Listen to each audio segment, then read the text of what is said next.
Look here. 1.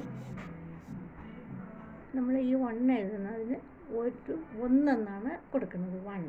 1.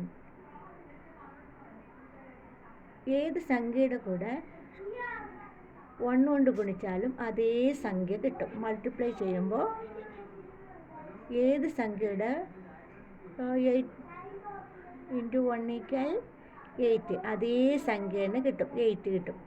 പക്ഷെ ഏത് സംഖ്യയുടെ കൂടെ 1 കൂട്ടിയാലോ തൊട്ടടുത്ത സംഖ്യ കിട്ടും. 7 + 1 = 8. അപ്പം ആഫ്റ്റർ ദ നമ്പറാണ് 1 കൂട്ടിയാൽ കിട്ടുന്നത്. ആഫ്റ്റർ ദ നമ്പർ 1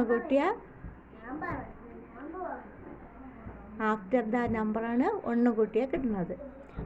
7 - 1 ആണെങ്കിലോ ബിഫോർ ദ നമ്പർ കിട്ടും.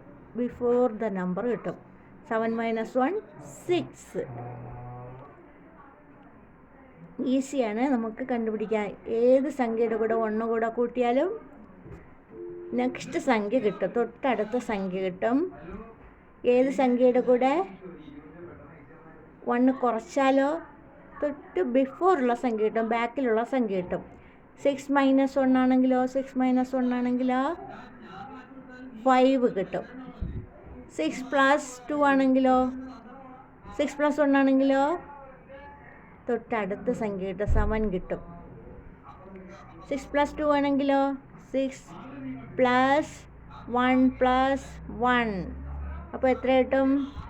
6, 7, 8. 8 ആണ് കിട്ടുന്നത്. ഇവിടെ നമ്മൾ 8 ആണ് കിട്ടുന്നത്. ഇത് നമ്മൾ പേര് കൂട്ടിയതാണ്. 8 ആണ് കിട്ടുന്നത്. 6 + 1 = 7 + 1 = 8.